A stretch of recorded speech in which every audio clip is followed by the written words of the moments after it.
Assalamualaikum warahmatullahi wabarakatuh. Salam sejahtera untuk kita semua. Perkenalkan, nama saya Welni Perninda, mahasiswa Universitas Sulawesi Barat, Fakultas Kesehatan, Program Studi Gizi, kelas Gizi D, dengan NIM B04-22002.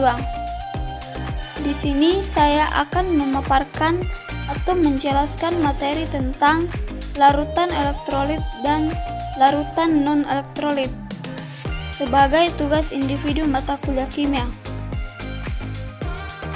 Sebelum kita membahas tentang larutan elektrolit dan larutan non-elektrolit, terlebih dahulu kita harus mengetahui apa yang dimaksud dengan larutan. Nah, adapun pengertian larutan merupakan campuran dua atau lebih zat yang membentuk satu macam fase homogen, di mana setiap zat yang bercampur menyebar secara merata di seluruh campuran. Larutan terdiri dari dua bagian, yaitu zat terlarut dan zat pelarut. Adapun penjelasan tentang zat pelarut dan zat terlarut. Yang pertama, zat pelarut. Zat pelarut yang digunakan sebagai media untuk melarutkan zat lain yang umumnya berjumlah lebih banyak dibandingkan zat lain dalam larutan, dan struktur zat pelarut tidak berubah. Yang kedua, zat terlarut. Zat terlarut adalah komponen dari larutan yang memiliki jumlah lebih sedikit dalam larutannya, dan struktur zat terlarut dapat berubah. Adapun bagian-bagian larutan yang terbagi menjadi dua bagian, yaitu larutan elektrolit dan larutan non-elektrolit. Yang pertama, larutan elektrolit. Larutan elektrolit artinya dapat menghantarkan listrik. Kenapa menghantarkan listrik? Karena ia terionisasi menjadi ion-ion yang bergerak bebas. Adapun bagian dari elektrolit terbagi menjadi dua bagian besar, yaitu elektrolit kuat dan elektrolit lemah. Yang pertama, larutan elektrolit kuat. Dia menghantarkan listrik karena yang pertama, ia terionisasi sempurna. Yang kedua, derajat ionisasi yang disebut alfa sama dengan 1. Yang ketiga, reaksi irreversibel atau reaksi satu arah. Adapun alat penguji elektrolit, yaitu yang pertama nyala lampu terang, dan yang kedua gelombang gas banyak. Yang termasuk dalam elektrolit kuat, yang pertama asam kuat atau HCl, yang kedua basa kuat atau NaOH, dan yang ketiga garam atau NaCl. Yang kedua, elektrolit lemah. Karena di elektrolit kuat itu terionisasi sempurna, maka di elektrolit lemah itu terionisasi sebagian. Kemudian derajat ionisasi yang disebut dengan alfa nanti antara 0 sampai 1. Kemudian reaksinya adalah reaksi reversibel yang artinya reaksi dapat balik atau dua arah, satunya ke kanan dan satunya ke kiri. Alat penguji elektrolitnya yaitu nyala lampu redup atau kadang-kadang mati, tapi gelembung gasnya sedikit dengan alat penguji. Yang termasuk elektrolit lemah itu dia bisa berubah, yaitu asam lemah dan basa lemah. Adapun contoh dari asam lemah seperti CH3COOH atau asam cuka, HCN atau asam cyanida, H2S atau asam sulfida, H3PO4 atau asam karbonat. Dan kedua, basa lemah contohnya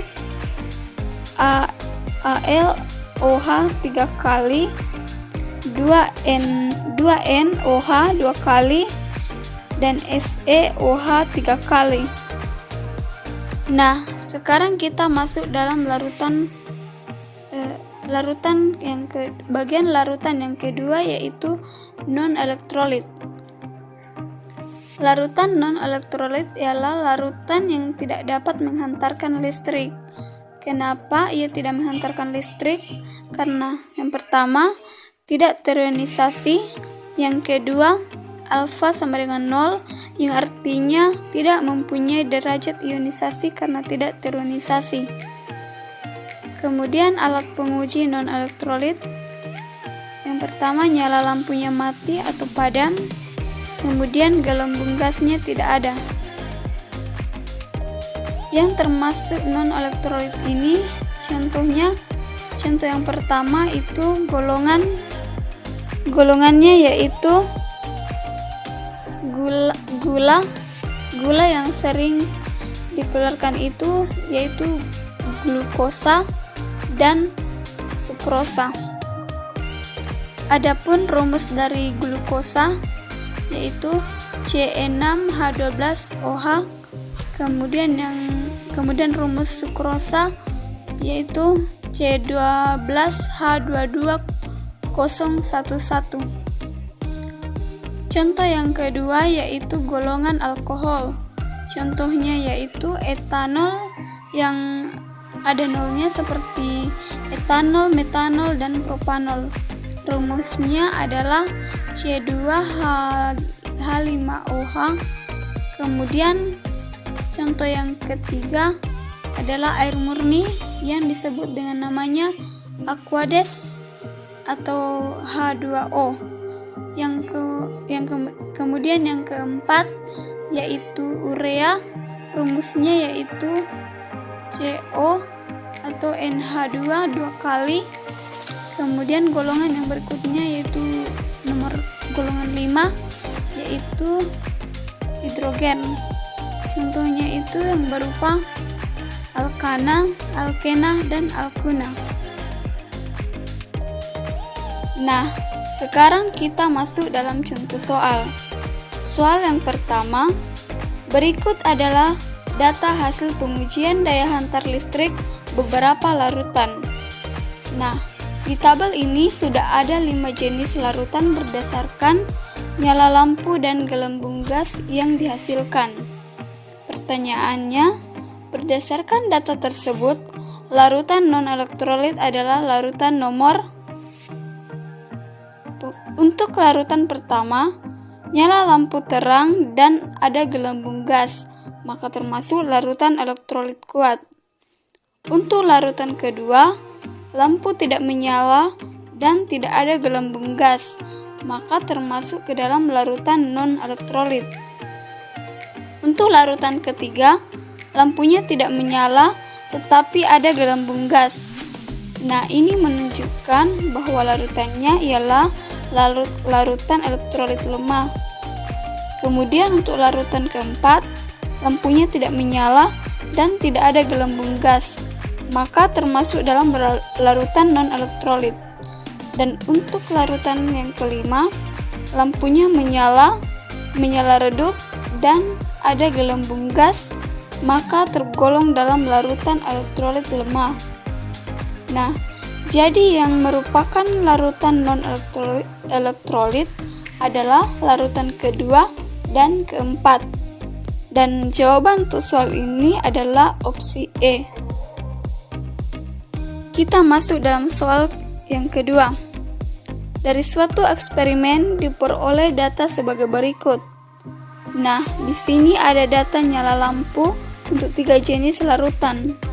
Yang ditanyakan adalah kekuatan elektrolit yang sesuai data di atas adalah titik-titik. Nah, untuk bahan yang terdiri dari hidrogen, klorida, dan air, nyala lampunya terang sehingga merupakan larutan elektrolit kuat. Untuk bahan kedua yang terdiri dari gula dan air lampunya tidak menyala sehingga merupakan larutan non-elektrolit. Dan untuk bahan ketiga yang terdiri dari asam cuka dan air, lampunya menyala redup, ini merupakan elektrolit lemah. Maka jika kita urutkan larutan gula, kita kita urutkan, larutan gula memiliki kekuatan elektrolit paling rendah, diikuti dengan larutan cuka, dan yang paling kuat adalah larutan hidrogen klorida.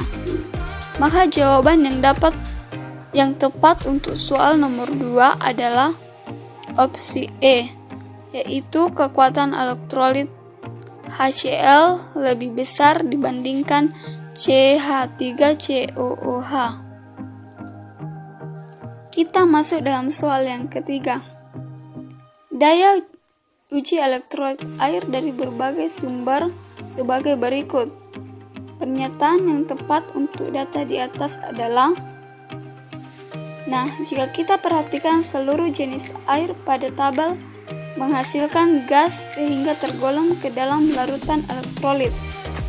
Kekuatan elektrolit dari masing-masing air dapat dilihat dari nyala lampu dan kecepatan timbul gas, di mana semakin cepat timbulnya gas, maka kekuatan elektrolitnya semakin besar. Dan apabila nyala lampunya terang, maka larutan tersebut akan tergolong larutan elektrolit kuat.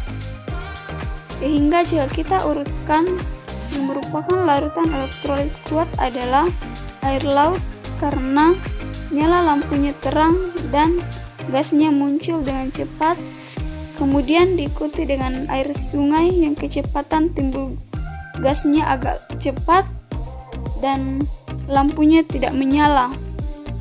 Adapun yang paling lemah adalah air sumur dan air hujan, karena kecepatan timbulnya gas paling lambat dan lampunya tidak menyala. Sehingga jawaban untuk soal ini adalah opsi A, yaitu air laut tergolong elektrolit kuat. Kita masuk dalam soal yang keempat. Ke dalam air ditambahkan cuka dan alkohol, kemudian diuji sifat listriknya. Spesi kimia yang menghantarkan arus listrik adalah, cuka merupakan zat elektrolit lemah dengan rumus molekul CH3COOH. Di dalam larutannya akan terionisasi sebagian dengan reaksi CH3COOH terion menghasilkan CH3COOH min tambah H plus non-ion CH3COOH tambah H plus. Inilah yang menghantarkan arus listrik. Adapun alkohol dengan rumus C2H5OH adalah non-elektrolit. Di dalam larutannya alkohol ini tidak terion sehingga tidak menghasilkan spesi yang bisa menghantarkan arus listrik. Maka jawaban untuk soal ini adalah opsi D, yaitu CH3COOH min dan H plus. Kita masuk dalam soal yang terakhir, yaitu soal nomor 5. Perhatikan gambar uji daya hantar listrik larutan berikut ini. Larutan yang bersifat elektrolit kuat dan non-elektrolit adalah ... Untuk gambar pertama, nyala lampunya terang dan banyak gelembung gas, maka jelas merupakan larutan elektrolit kuat. Untuk gambar kedua, lampunya menyala redup dan ada gelembung gas, maka merupakan larutan elektrolit lemah. Untuk larutan ketiga, lampunya tidak menyala dan tidak ada gelembung gas, maka merupakan larutan non-elektrolit. Sehingga jawaban untuk soal ini adalah opsi B, 1 dan 3. Demikian hasil presentasi dari saya, semoga bisa bermanfaat. Jika ada salah kata dan materi yang kurang jelas, mohon dimaafkan. Dan akhir kata, terima kasih dan Assalamualaikum warahmatullahi wabarakatuh.